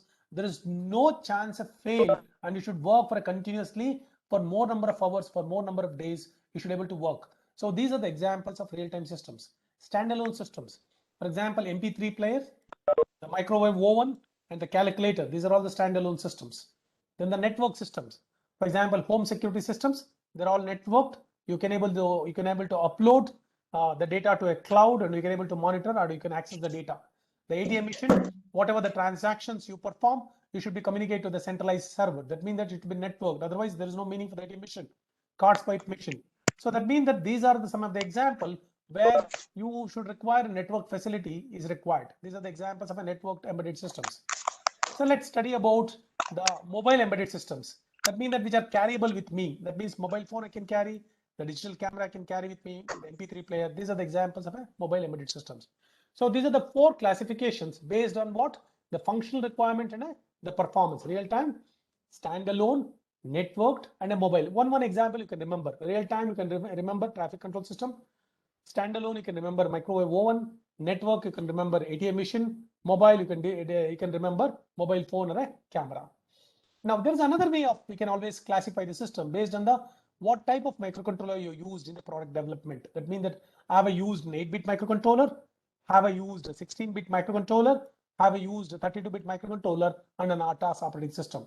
That means that if you are able to design a system for a very low cost, for example, calculator, I don't require a 16-bit microcontroller. I can go for what? 8-bit microcontroller. It's a very small scale. The cost is less here. In a medium scale, for example, if you look at the medium scale is nothing but you say a traffic control system, it can be medium scale. In such cases, what will happen? At least you require a little powerful microcontroller. You have to use 16-bit or 32-bit microcontrollers required. If you go for a very sophisticated machine like an ATM machine, or you go for a military machines which are used in a defense sector like a missiles, you require a very sophisticated microcontrollers where it should be 32-bit microcontrollers and an RTOS is required. So based on the size of the microcontroller and the cost involved in developing the products, actually the facilities required, whether you use an RTOS or not, we can classify into this one. So an example, small scale calculator, the medium scale you can call as a traffic control system, sophisticated you can call as the missile system, or you can say ATM machine. So these are the way we can able to classify them in the systems. So now we are finished. Now I'm giving few examples of an embedded systems now. So I hope I have finished all these topics. Okay, so now I'll come back to some examples. So these are some of the questions we generally ask. Design embedded system means now I'm going to give 5 examples of embedded system, which how you can design and what are the components required for embedded system. Because already you have used LPC 2148 microcontroller in the lab and also in the theory. I am using 2148 to design my small systems. Now, let's say now I want to design a smart timer for an industry. What is a smart timer? Very small system. It's a small size embedded system. What is the facility? You just say set the time. You can set the time. How do you set the time? The moment you say press the set key, 00 will come here. Then I can say up or down. Then I say start. That means that if I set for 10 seconds this timer, it should count 10 seconds, exactly 10 seconds. After that, you should be able to generate one signal here, any one of the signal here that you can use. When I say ULN 2000 is a transistor driver, because many times we cannot control the higher power device. For example, tube light is there. After 10 seconds, I have to switch on a device called a tube light. So whenever you design a system which you want to control high power devices, what is the power device? 220 volts. How does the tube light works in a house? You just use a normal KEB power supply. Yes or no? The power supply plug, what you connect, that is we call as a 220 volts. Can a microcontroller control the higher power? It is not possible. What is the device we use in embedded system to control the high power device? That is called as this relay. So this is called as relays. So relays can be electromechanical relay or relays can be solid state relay. In electromechanical relay, whenever the relay operates, that is switch on or switch off, you can see tuck tuck sound, you can hear small sound. Whenever you hear a small sound in any of the devices, smart system from today onward, just remember that there's a relay is there. They've used electromechanical relay. It's very cheap, 10 rupees or 20 rupees is that. If you go for a solid state relay, they use a CMOS, they use a MOSFETs and the transistors. You don't require, you don't get a sound here. Yes or no, but it's very costly, 200, 250 rupees. So always remember that what is the principle of designing embedded system? Whenever you want to control high power devices from the microcontroller, you require a component called relay. This is the first principle. So I am now designing 5 simple embedded systems and I am teaching you how you can to choose the component based on your requirement. So what is the first component you heard now? Relay. So now onwards, if somebody asks, are you on your project you require and high power devices, that means that which cannot be controlled directly by the microcontroller, because what is the voltage of a LPC 2148? It operated 3.3 voltage. It can generate at these pins how much voltage? Only 3.3 volts. But what is the voltage required for a tube light? 220 volts. So to transfer this high power, that means that to make an high power device work, but which is in turn controlled by what? A low power and a low voltage devices, we use what is called as a relay. First component we understood. Now, whenever you use the relays also required to operate at 12 volts. I'm talking about electromechanical relay. If you use a solid state relay, you can directly control this one. So this is called as a driver. So many times, if the relays also require more voltage that cannot be supplied by the microcontroller, you use one driver and then connect it. So this is generally available as a one board also in the market. Now, so what is this? My system is ready. I've connected a piezo buzzer. So piezo buzzers are available in the market, which can be directly connected and controlled by the normal microcontrollers. You use a 5 volts or 3 volts, you can drive a piezo buzzer. So piezo buzzer is a sound producing device. By generating a waveform easy here, you know that in LPC 2148 can generate waveforms using a PWM block, what is called pulse width modulation. So pulse width modulation is a block present inside and generate a square waveforms or waveforms with a different duty cycle. If the duty, what is the duty cycle? On time divided by off time. That means that your waveform look like this. This is on time and this is off time. So by generating a different duty cycle waveforms like this, you can make the sound produced on your speakers. So this type of waveforms, we generally use a word called as PWM. Very extensively used in the microcontroller language. This is very extensively used. So these types of PWM waveforms or can be generated by the latest microcontroller. Whatever the microcontroller I have shown you, that is 8051, does not have that facility. You have to use a timer to generate. Whereas LPC 2148 has a PWM block inside. You just tell that what is the duty cycle required? 75%, 50%, 100%. Your waveform is ready. How many such PWMs I can generate? LPC 2148 can generate how many? 5 PWM, 6 PWM waveform it can generate. So that means that one of the important block inside a microcontroller, apart from the 7 blocks, whatever explained is what? Another block is what? PWM block, which are used to generate different duty cycle waveform. Now my system is ready. So how do I design a smart timer? So I've included 4 switches. I included one relay. I included one piezo buzzer to make the sound. I've included one LED. I've connected 5 7-segment digits to display the time here. So these blocks will form now my embedded system. This is how you should choose the components, you have to make the connections and write a program to implement smart timer. Let's go to the next project. A greenhouse monitoring system. That means that I have to monitor the temperature and the humidity of a shed which is used to grow certain types of crops. It's called as a greenhouse. They call it a greenhouse. So what is present in a greenhouse? You should be able to control the temperature. That is why I fitted a fan. I will control the speed of the fan so that the temperature of the room I can control. I want to measure what is the temperature. Now in the room, I use what is called as temperature sensor.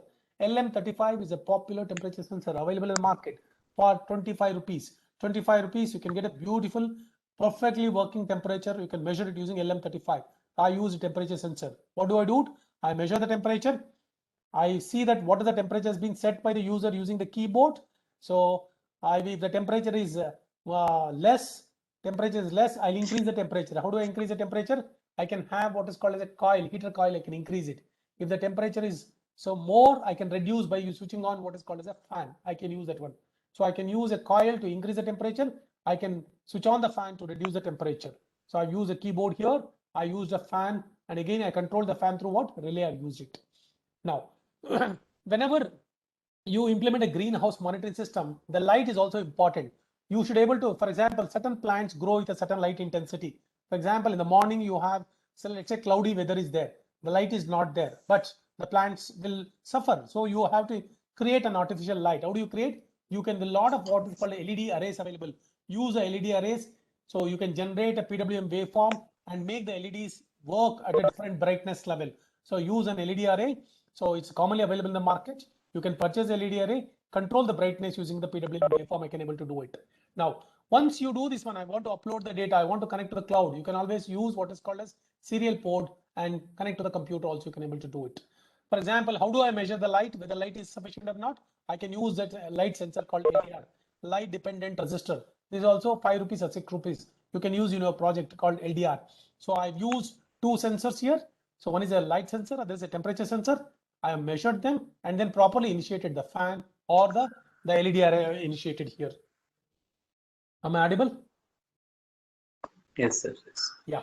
So Yes, sir. like this, I have designed this system here.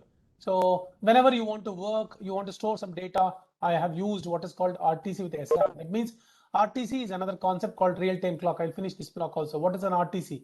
RTC is an important block present inside a microcontroller, which is not present in 8051, which is there in LPC 2148. What is RTC? For example, you designed a product. I said you deployed the product in a industry, and you're sitting in your house. You want to find out what are the temperatures of that industry, and also you should be able to record what is the highest temperature when that highest temperature is recorded in the industry. That means 2 o'clock afternoon highest temperature, like that I want to record it. Then your embedded system should be able to store this data. How do you store the data? We know that whatever you have inside an embedded system, it's a microcontroller, there is two types of memories there. One is called flash, and is called SRAM. When you switch off the microcontroller system, that is when you switch off this embedded system, the what is present in the SRAM will all vanish. Nothing will be there. Again, you switch on, the data is lost. But whenever the power goes, your data is lost. But I want to record the maximum temperature. That means that even though switch off and switch on, my data should not go. How do you do it? For that, what is called as battery backed up RAM is provided as a part of many of the microcontroller, and it has got a facility to set the time also, date also. So RTC, real-time clock, is a block present in the latest microcontroller, which has a capability to record the date and time. Even if you switch off the system and don't use the system for 5 years, you switch on the system after the 5 years, I'll tell you your date and time will be perfect there. You can get it, because why? The microcontroller will be connected with a small battery. Those batteries will run for 10 years without any charging is required. Small battery. That battery is houses. See, if you look at this is my RTC block present inside the microcontroller. A small battery is connected here. The battery, small battery. So this battery will power only the RTC. It will not power all of the logic. If you switch off the microcontroller, the battery, whatever you provided, only support what? RTC. RTC, still the power will be there because of the battery, even though you switch off the microcontroller. How much life of the battery? For 10 years, this battery will be there. 10 years. That means that even though your system is off, the time recorded it will be there. And this RTC, what are the facility provide? It has got a date it maintains inside. It has got a time inside. It has got some memory location which is battery backed up. We call it as a SRAM. SRAM of the microcontroller is different. SRAM of the RTC is different. In RTC SRAM, whatever you store, it will be there for the lifetime. How many years? 10 years it will be there as it is. You switch off, switch on, the data will be there. So that means that whenever you want to record some data, which should be there continuously, even if you switch off, you should require what is called an RTC. Now, what are the new blocks we studied in the microcontroller now? So we studied CPU, we studied RAM, we studied SRAM, we studied the timers, we got a ports, and also we studied two new things. What are the new things? One is a PWM studied, other is a RTC. So now these are the 7 to 8 blocks which are present inside a microcontroller to make your products full, complex, and more sophisticated products. Now I'll go to the next project, automatic traffic controller. You know that how traffic systems have been implemented in the Bangalore. There are 4 junctions are there, signals are there. They've all internally connected here through a wiring. They are connected here. There will be wiring connected, and there is a one master is there. So here in this small project, I have not shown the connections. I just said that how at one junction this can be controlled. It's a very simple project. So you provide 3 LEDs for every junction, 3, 3, 3. So how many 12 LEDs I have connected here? I have written a program. I have provided one switch. I have provided here. So whenever you switch on this in the morning, the police person switch on this one, then what will happen? Traffic signaling starts here. So I have also I can also provide if the LEDs are very high power, because normal LEDs you cannot use a traffic system because these lights are high power. Yes or no? Because they should be able to produce a lot of brightness. In such cases, what you do? So instead of directly connecting here, connect a high power LEDs, which is 12 volts, 24 volts, or 220 volts. How whenever you want to connect high power, what do? Use a relay. So that means that use this logic here for every LED so that your design system is ready. Now let's go to the next project, voting machine. How does a voting machine is designed? A voting machine will require a lot of keys will be there. So to select what is the candidate you want to vote, so keys you should provide. And the voting machine should also provide an LCD interface. You connect an LCD and you should able to read the result. So that result one key provide. You should able to provide a buzzer to make a sound. This is how a voting machine is designed. Now, smart water level controller. What are the components should be there for an embedded system? So in a smart water level controller, if whatever you're going to fit in the house, there are two components are there. One is called sump tank. That means that where your water is being collected, the water comes to this sump tank from a BWSS, from the government pipes. Now, overhead tank. This is a tank present in the top floor. Now, so whenever the sump tank is filled and whenever this tank is no water, you should be able to pump the water from the sump tank to the overhead tank. So now what do I require? So I require the sensor. So you require one sensor here to indicate what? Whether the overhead tank is filled or not. You require one sensor here. That means that when there is no water in the sump tank, you should not pump into the overhead tank. So I fitted two sensors here. What above sensors you can fit it? So water level sensors, there is a lot of methods are available. You can able to use it. You can use a lot of ultrasonic sensors. Also, you can use different varieties of sensors are there. So, or in a simple water level controller, what is used in the market is nothing but a water is a conducting media. They use it. If the water conducts, water is present, it conducts. If no water is there, the circuit breaks. That type of simple mechanical system they use it here. But you can make it sophisticated system also. You can able to use these sensors. Now, so whenever sensors are connected to the microcontroller, I'm introducing another block called the Opto Isolator. I said relay is required to drive high power devices. What is an Opto Isolator used in embedded system? Whenever you connect a lot of sensors to a microcontroller, the sensors are nothing but electronic circuits, which many times fails in the sense it has got a damage or it can be wrong logic, or if it's not, it's a faulty, then what will happen? This faulty sensor damages the microcontroller because microcontroller is very costly equipment in the sense the whole of the board microcontroller is costly. So that means that a sensor, faulty sensor can damage this one. So what we do, we pass the data from a sensor to an isolator. What is an isolator? That means that sensor and the microcontroller, they are optically separated. Optically means what? The data from the sensor is communicated to the microcontroller through a light. That means that there is a opto isolator, there is a photo LED and the photo transistor will be there. So whenever the data comes, the photo LED is on, it emits the light and the light passes to the photo transistor and the transistor communicates that one. So there is a clear disconnect between your input devices and the output devices. In such cases, I'll use what is called as an opto isolator. So opto isolator is an important block we use in embedded systems. So this is a smart level controller. These are the two sensors. So given the data to the microcontroller, then I switch on and off the motors. So as and when required using the relays, I've controlled these two motors associated here. And to display some information to the user, I've used an LCD interface. So by this, you would have understood that whenever you want to design a smart system, what all the important blocks are required, how do you put together, and how do you choose the components, then how do you able to do that one. So this is about the systems what I've just shown for you. So if any question, you can ask me. Now I'll go to other important discussion. It's a generic discussion. This completes. So one important lecture which is covering your syllabus. So now I'm using another PPT. Before the PPT, again I'll give some time for some questions. Anything is there, you can ask me. So this is a beautiful video presentation. So so generally I'll give to any of the students who want to design the products. I just talk about these people and how we have designed some of the products for the industry. Any questions are there? Any question from the students?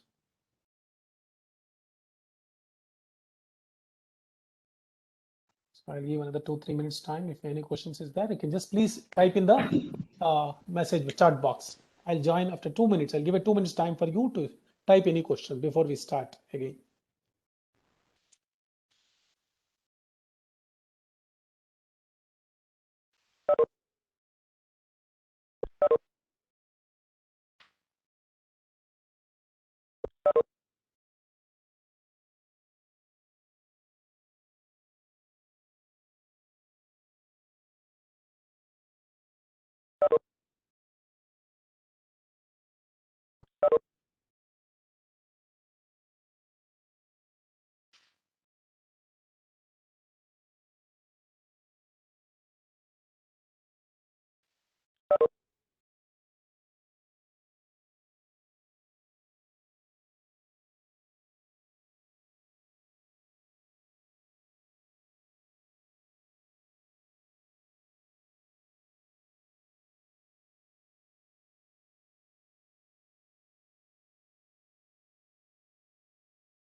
So I'm audible? Yes, sir. Yes, sir. Yes. Yeah. So no questions has come in the chat box. Okay. So now this is a about the smart systems which we have developed and which has been deployed throughout the world, these systems. So I would like to share how these smart systems are developed. I am going to share 3 products, so which we were part of it and which has been installed throughout India. These products are, I just give you a PC based embedded system, that is a high level embedded system, a medium sized embedded system, but also a small size embedded system. I taken the 3 examples. I just demonstrate how these embedded systems we have designed, how it is working, how it solves the problem and all those things. So whenever we want to develop products, always we require inspiration. So these are the few engineers, any engineer you ask them, they always name these 3 people who are the role models for the students and who inspires engineers to develop the smart systems or the good products. So you can see the Sridharan, it's also called as the Metro Man of India, who is responsible for the Delhi Metro and the Metro Revolution in India, who is also the behind the Konkan Railway. And Saram Vishwesvaraya, we know that he is the KRS dam, the water Bangalore is getting, whatever the water the Karnataka is getting, how the farmers are benefited is because of his visionary thoughts and visionary the projects he has taken it.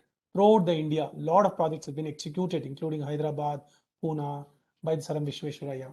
As you know that Abdul Kalam, if you today think about the missiles, so rockets, we always remember Abdul Kalam.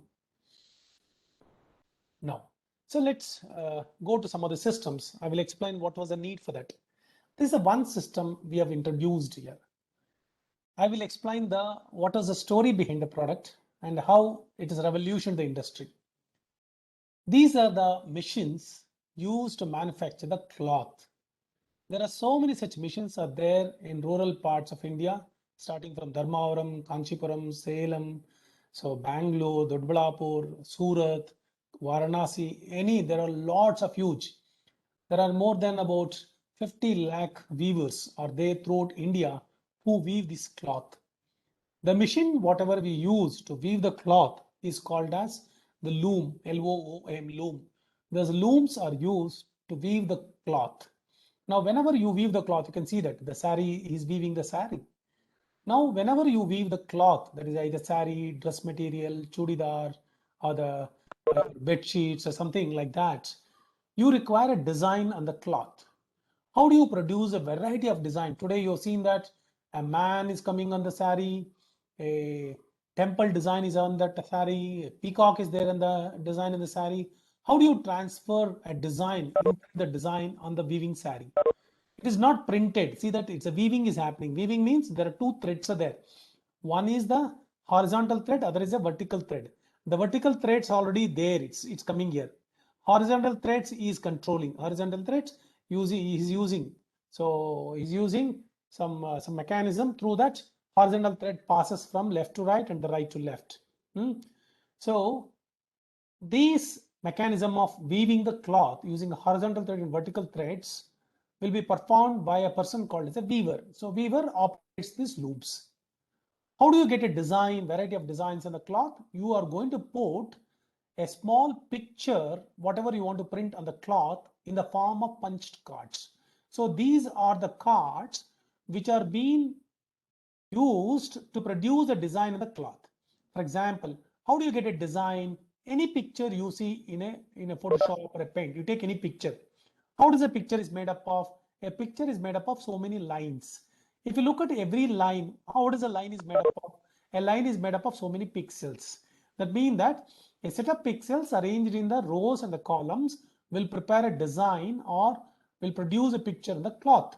So every line of design, whatever you weave on the cloth, is represented by the holes on one card. This you see that you can see that there are so many cards there. Each card is being printed or punched by separate holes there. The every hole represents, that means that pixel to be on or no pixel is there. Like that we control that. So by controlling the pixels on and off on the sari by using through the holes which is present in the punched card, you can get a design there. So that means that thread should be allowed in the weaving, thread is not allowed in the weaving. Like that, by lifting the threads, required threads, you can able to control the pixels, you can able to get the design on the sari. So these are the cards are there. Every card has got about 500 to 1000 holes will be there. So because why? So if you look at the whole sari, one line around 5000 different threads can form one line. These 5000 will be controlled by generally 500. After that, they repeat it. That means that so many threads are there. Each of these threads are controlled by one card. Around 500 to 1000 holes I have to make in this card. Now, how do they punch this type of cards? There are what is called as there is a software will be available, or manually they will paint the design required in a graph sheet. See on the graph sheet. In a graph sheet, every box is nothing but what? One pixel. Then by looking at this design, manually a person sits and look at this one by one and use his hands and punch the card. Look at the holes, he has to punch it one by one. After punching the cards, they have to join the cards one by one and then they have to put on the loom. They have to do it. If you look at that, this is how they do the punching in Surat, Varanasi, Kanchipuram, all these places they do like this. See that manually is to look at this graph sheet, it is to punch it. Many times there are certain advanced machines are there where he can, instead of manually doing that, he can able to punch all at least 6 to 12 holes in a line at one shot. But he has to do this mechanism. You require this machine and he has to punch it. So it requires at least 1 hour. You can able to punch only 50 cards. The whole day is only 50 cards. But what is the number of cards required for one sari? If you look at here, at least 1000-2000 cards are required for one sari design. For example, if the sari I have to change a new design, I require how many days? I require at least 10 days or 15 days or sometimes 1 month to get the new cards. And what is the investment? One card costs about 5 rupees. So I have to invest around 50,000 rupees to change one design. So now to making these cards faster, the requirement was, so you have to manufacture a machine instead of manually you punch the holes. I can able to feed that to a machine which can able to punch these holes automatically one after the other one. Then what will happen?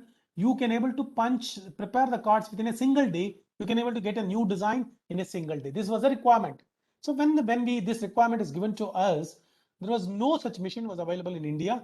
Only one imported machine was available from German. It was costing around 15 to 20 lakhs. Now we have to, they said, what is the requirement? I will give a design. Please manufacture a machine which can punch the holes as per the design. This is all the requirements. This is where the embedded system comes into picture. This is all the requirements you will get in the market. So they will give the requirement like that. So what is the requirement here? The requirement is what? You have to design a system now, embedded system. What is the inputs give? They give me one file, either the graph sheet they will give it, I should scan it, or they may give me one BMP file and they'll give me an empty cards. I said no, then they say that give me the cards, design a machine for that. So this was the challenging requirement.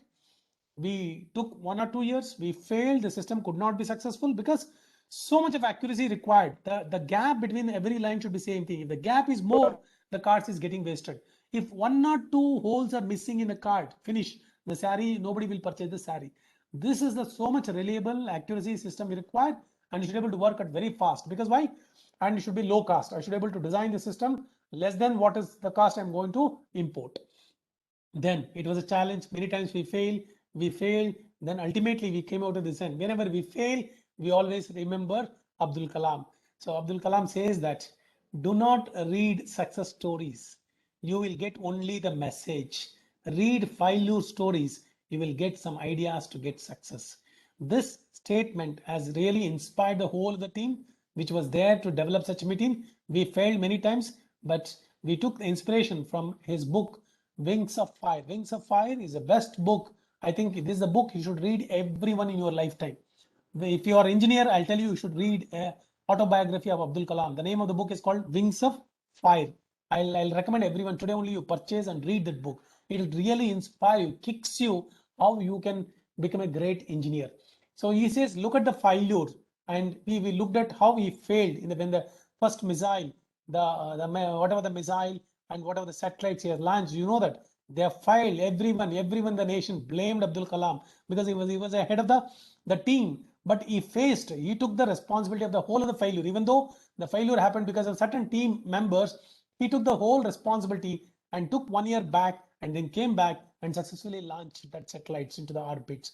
So then when it is successful, he was so gracious enough, he called these juniors team members and tell them, you give a press conference, you explain the success story. So when there's a success happened, you allowed his juniors to share their success. When failure happened, he shared that failure for himself and took the responsibility to that. So with that motive, we started developing this product. So this product we have developed, it is called as automatic textile card cutting machine, which was a first of its kind in India. At that time, it was almost, I'm talking about 13, 14 years back, 15 years back, this product. Even today, more than 5,000 machines are used in the industry. In Bangalore only, you can find out hundreds of machines are there like that. So we developed this embedded system. We have used the, see, look at this electronic system, different ports of the computer, we have used it to drive the different stepper motors. So inside this head, we have used a lot of stepper motors. One stepper motor for one robotic finger action, because you have to punch the 12 holes present in every line. How do you punch the holes? So we require sometimes hole to be punched, sometimes hole should not be punched. How did we control the fingers? We created 12 fingers, and the 12 fingers are controlled by the robotic motors called stepper motors. So we connected all these motors here. We control the motors using this one. We developed a software, the C language. This software, through that, I can able to feed the design. I can read the design, see that I can select a file. Then I can punch the range of cards. How many cards? 10 to 20 cards. Then it will punch the cards using this controlling system. So this is a type of an embedded system we call a PC based embedded system. It's called a PC based system. It looks like a PC. Normal computers are used as a real-time systems. Of course, you cannot always use a normal computer as an embedded system. You can use a normal computer, but inside there is a microcontroller there. Here there is a microcontroller there. That means that computer is also there, microcontroller is also there, your mechanical system is also there. It's called as an electromechanical system. Why it's called electromechanical system? We have got the fingers, the robotic fingers. We have 3 types of sensors. We have used it. We have used a coil. We have used a solenoid valve. We have used a motor for making the different motion, because you should be able to punch the cards, and you should be able to rack motion is there. You should be able to rotate. It should move. A lot of mechanisms are required. You require a lot of sensors are required. We integrated all of them and made it happen, this product. So this is software we developed in the chash.net, the next version, where you can display what are the holes to be punched. This the parameters can be configured. What are the different mechanisms present? We can able to configure them. And this is the mission. I'll just play for a moment.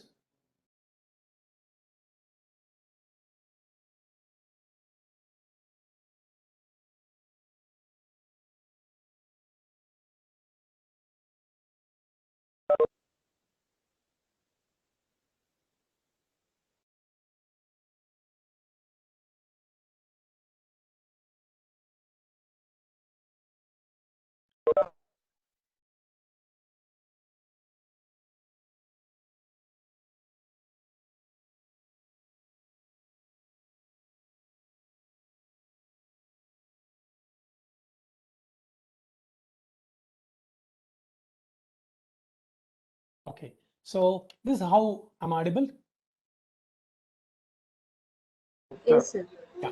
So how did we design the system? So these are the different components we have used to design such system. So what was an electromechanical system? We use the stepper motors, we use the servo motors and drive. So we use electrical crutch, brake, AC solenoids, proximity sensors, and AC motor for the head movement. These are the different components we have used, and the microcontroller used, you believe it or not, we have used 8051 based microcontroller, that is 8-bit Scilabs controller. It is a 8051 advanced 8051. So the Scilabs is a manufacturer. An 8-bit microcontroller is used, which provides a lot of GPU ports, Those ports are used to drive all these mechanisms. So it has got a power supply, decoder, latches, opto isolators, relays, all these are used. Whatever the components I said, these components were used and designed the system. Do you know what is the cost of this one? Just 5,000 rupees is the cost of all this system. And this is maybe another 10,000. So total around 10 to 15,000. The whole of the system has been designed, and we have used a normal computer to control the real-time system. Because why? Many times you require a very sophisticated displays required. For example, I want to display the cards, I want to display the design. I cannot do that in the embedded system. So I've used a combination of what? An embedded system and a computer. So whenever you use an embedded system in combination of a computer, they will be called as a PC-based real-time embedded systems. So you can combine embedded system and a PC, and you can realize, or you can solve the many problems. So such systems are called as a PC-based real-time embedded system. For example, your CT scanner, MRI scanner in the hospital, they're all PC-based real-time embedded systems. Because when you use a PC, beautiful interfaces you can provide to the user. And whenever you require to do real-time things, you require an embedded system. The whole cost of this equipment were around 70 to 80,000 rupees. We could able to manufacture at that time. So the imported equipment was 15 to 20 lakhs. So we could able to reduce the cost to the around 15 times. It was the first of its kind in India at that time. Now huge number. Now not only they our manufacturer, there are a lot of manufacturers are there to manufacture this type of machines. Now I'll go to the second statement. Now, so what was the second? My challenge is that, of course, we have now automated how to manufacture the cards automatically, so that the productivity has increased. They can able to change this one. The problem with this system is every time you want to change the design, you have to punch so many cards. How many cards? Around 2,000 to 5,000 cards. You have to punch it. You require to climb the loom and you have to place all these cards. So every time you want to punch the cards, how much money is wasted? 30,000 to 50,000 rupees cost you invest. Then somebody asked, in Europe and America, the system was there. Why can't you replace the whole these cards, put a computer itself in the loom directly, make the computer control these threads directly? Why don't you require a punched cards? So this was a revolutionary idea a few years back. So we have to develop such system, and you should be very reliable and should be cost effective. Because why? How many threads are there? There are 2,000 to 5,000 threads you have to control. Just imagine controlling one LED, controlling 2,000 to 5,000 LEDs. Such a reliable system and a cost effective, you should be able to do it. Such system was there in the Europe and America. It was very costly, 30 lakhs, 40 lakhs like that. In India, only a bigger government companies, like for example, Reliance, so Raymond's, they had it. No, none of the looms. See, look at the house here. Look at the house here. They are very poor people. Can you revolutionize? Can you develop a small computerized system? You can replace the punch card system with your own computer and should be low cost, affordable to a normal weavers who stay in Dharmavaram, Kanchipuram, Surat, everywhere. We took this challenge. It was really challenging task because we had to manufacture the whole of the system within 1 lakh to 2 lakhs. So what is the input for you to design the system? They will give me the design in a floppy, in a pen drive, in a pen drive, or in a floppy disk, or in a hard disk, or through email you can get a design. That design I should feed into an automatic system. I should be able to develop that should control all this here. I should replace the punch card, control directly the threads here. So that is a challenge I have to design the system. This system was impossible for us. Even in the night, we could not dream this one, because if something goes wrong, the whole saree gets wasted. For example, the system stops working, then I should go there, I should be able to solve the problem immediately. If I don't solve it, the day-to-day earnings has gone. You know that how much?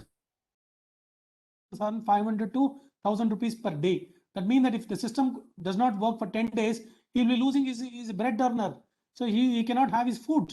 That means that, can I design such a system and deploy in a villages where there is no power, proper power is there is no regulation power, and they don't know how to operate properly. So it was a miraculous job work for us.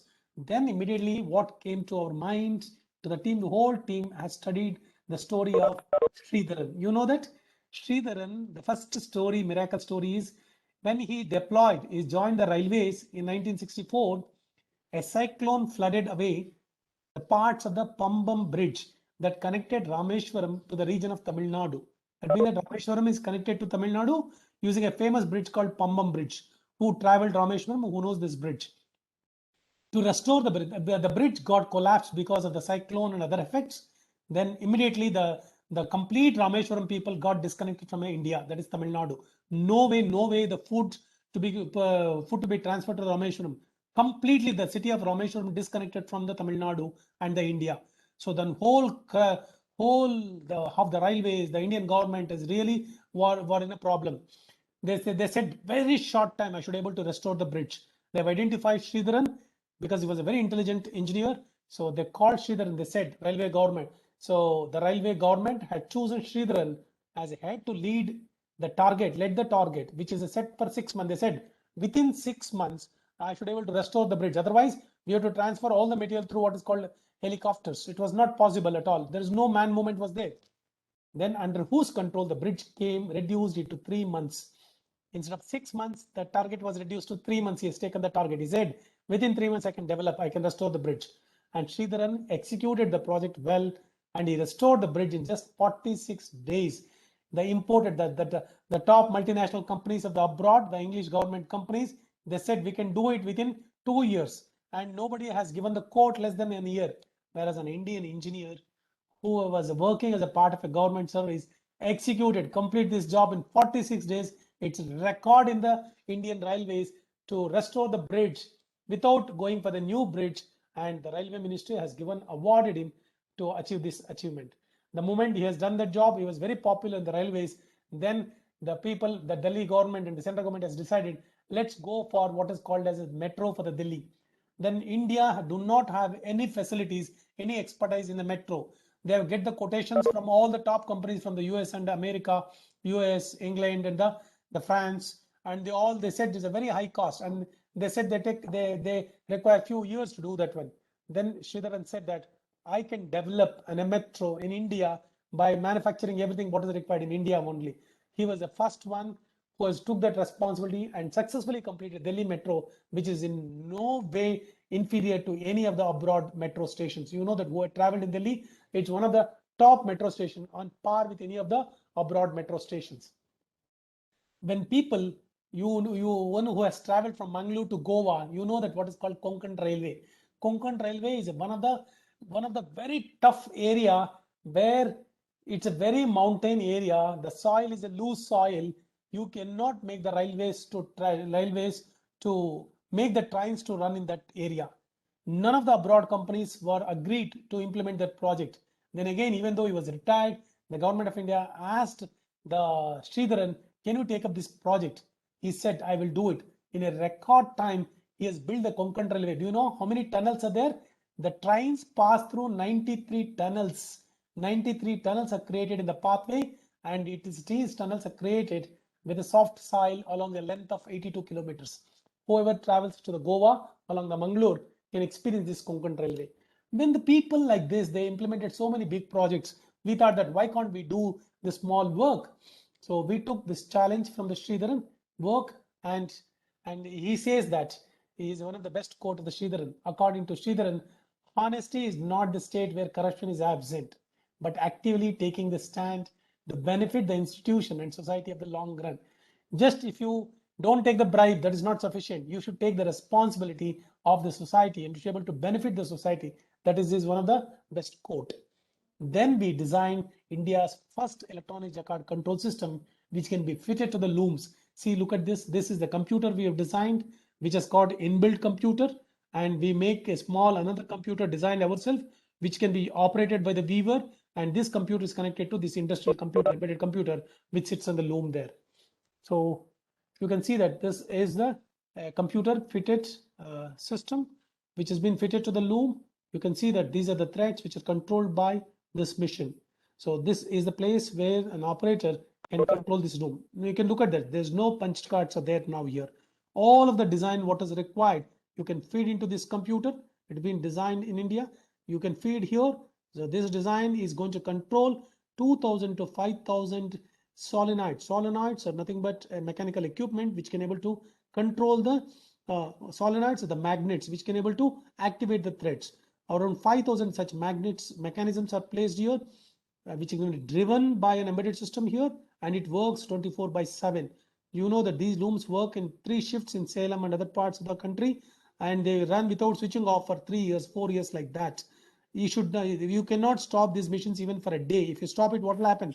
They lose their earnings. Such machine we have designed completely in India, and these such machines, thousands such machines are installed in India now. And a lot of such machines you can see in Bangalore, Dharmaram, so Kanchivaram and other places. So again to your surprise, the whole of this embedded system are designed using 8-bit microcontroller, using Scilab's microcontroller we have used here. So you can see that is the beauty of the microcontrollers. So the whole of this board is nothing but the different components driven by the microcontroller. You can look at a small microcontroller here, costs about 100 rupees. So for controlling, we have to provide one computer for the user. Yes or no? Again, we have designed our own computer because normal computers are very costly, industrial computers, 20,000, 30,000. We have designed a computer for 5,000, our own computer. See there, through this user can feed, he can select the design, he can see the design here, he can make the design weave on the sari. So we have designed a small board ourselves. So this is the LPC 2148 microcontroller, whatever you studied in the lab and the theory, the same microcontroller next version, LPC 1768. LPC 1768 is the next version of LPC 2148. It's similar to 2148. If you know 2148, you can program 1768. This small board we have designed and made as a computer and been installed here. So this is one installation we have done in Dharmaram. See that the huge number of machines we have computerized there here. So I'll just run one video here.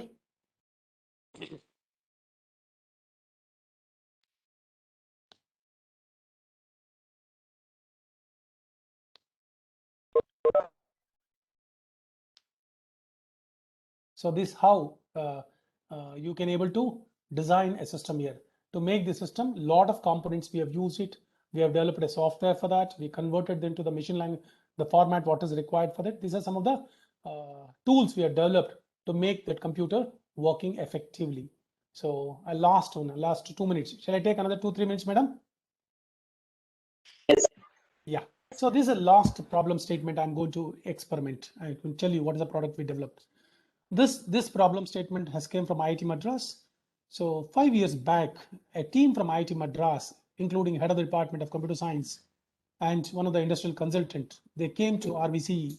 They said that we have they know about our work of the sari, what with the mission we developed for saris, the looms. They heard from somebody. They came to us. They said, we have seen that a lot of village people in Kerala and Tamil Nadu, they prepare the mats, chopenti, Kannadalli chopenti, mats. They prepare the mats. So these mats are prepared by the women sitting on the floor, stretching their legs, using their hands, both the hands, they have to prepare the mats. It took almost 15 days to prepare one mat, and their earning what they get is only 2,000 rupees. Sir, audio problem. Okay, audio problem is there. Sir, audio problem. Okay. 1 minute. I'll just do it. Now is it audible? Yes, sir, you're audible. Okay. So what was the problem statement is you can you develop a small system, small machine so that we can prepare the mats. What was the disadvantage here? She can prepare a mat only 15 days once she can able to prepare a mat, and she cannot sit continuously. And whenever in Tamil Nadu, you know that during the marriages, they give what is called mats. They will give what is called as a mats. So this type of mats, they will give it to the the bride and the bridegroom. They put the names on the mats. So to prepare such mats, not every weaver, every woman in the Tamil Nadu can do that. Only for the whole village, only 1 or 2 weavers will be there. She is capable of weaving the Tamil letters or English letters on the mat. So you have to give an order and wait for what? 2-3 months to get your mat ready. So the earning was very less, and she cannot weave more than 4 hours because sitting posture is not good, and she cannot get whatever the design you want on the mat. Only specific people could able to do it. So then they thought that IIT Madras team, they said, can you develop a mission so that anybody can able to weave more than 4 hours? They can able to finish a mat within a day or 2, and they can able to design the mats of their choices. So then we took this challenge. So we developed a small machine like this. So this is the machine we developed. So we developed for Rotang IIT Madras. See, look at this small machine. This is costed just 60,000 rupees. Now she can sit on a table or on a chair. She can use her legs, and she can able to prepare. She can put in a pen drive what is the design she want. She can prepare it with a design. I'll show you So these are the mats which they could not weave manually. This type of design, they can start weaving these mats. I'll show you this, how this will work.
Okay, so this is what they're designed.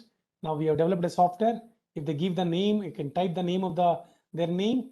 It'll convert into design file, and they can able to design the names whatever they require.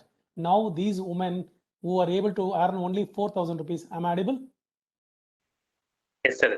Yes. Yeah, the people who can able to earn earlier, they were able to earn 4,000.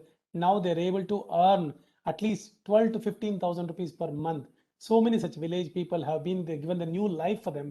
Their mats are exported now. So you can get fine core mats like this core mat. They're called core mat. So they use a grass to manufacture this one. So they will insert the grass one by one. So the whole system has been developed by that one. So to end this session, I will quote Abdul Kalam here.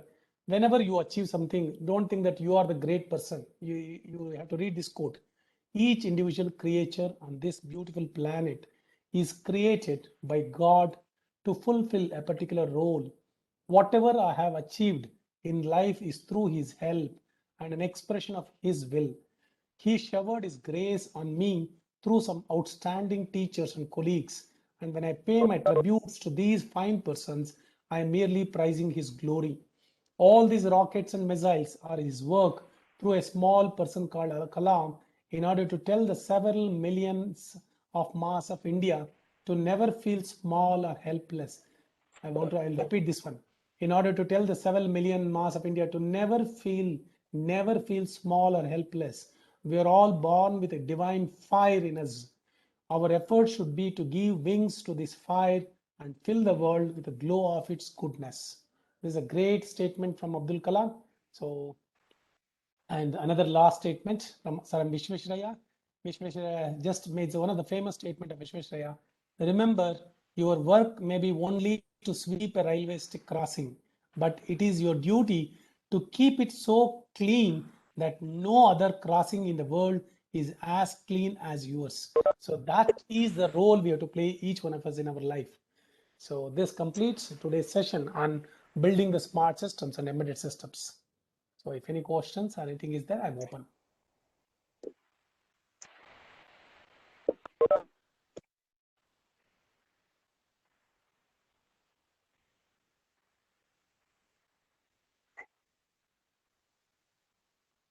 So you can type your feedback, one or two feedback in the chat box. So how was it? Was it useful? Was it I made any sense to my lecture? Just give your feedback in the chat box, one or two messages, so that it can inspire us to do more such works.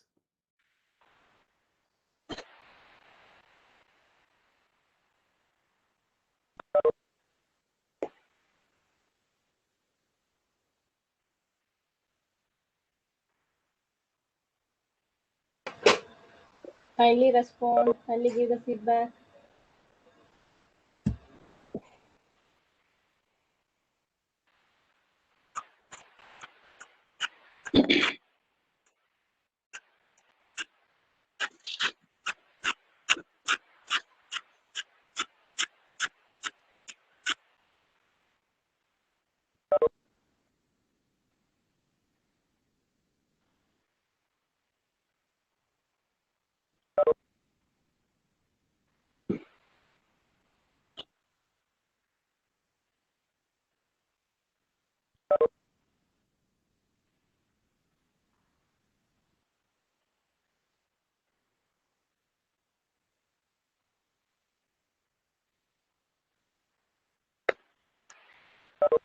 Okay, if any questions are there, you can just type in the chat box, or you can just unmute and you can ask also, or you can mail me also.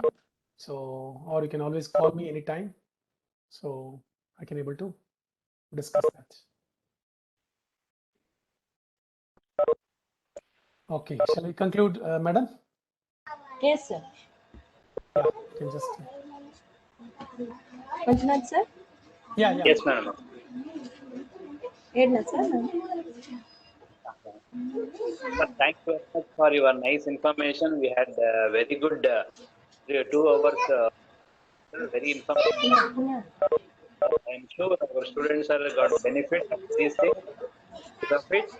And some of them will be having interest in the embedded system also. I'm sure they will be approaching you maybe for the future. Thank you very much, sir, for giving giving your precious time for sharing your information to our students. And thank you. Okay, thank you very much, sir. Sir, really, we thank you, and really, you have given a breathless lecture. It was very much informative, and you are very much inspiring, sir.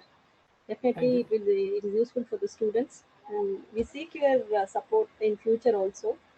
And we thank you on behalf of our department for accepting our invitation and delivering such a informative lecture on embedded systems, sir.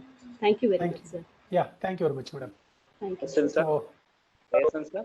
Is there? Hello. yeah, shall I stop sharing and exit, sir? Yes, Yes, sir. sir. Yes, sir. Yes. And I thank So- all the students for your patience listening. Thank you, one and all. Thank you, sir.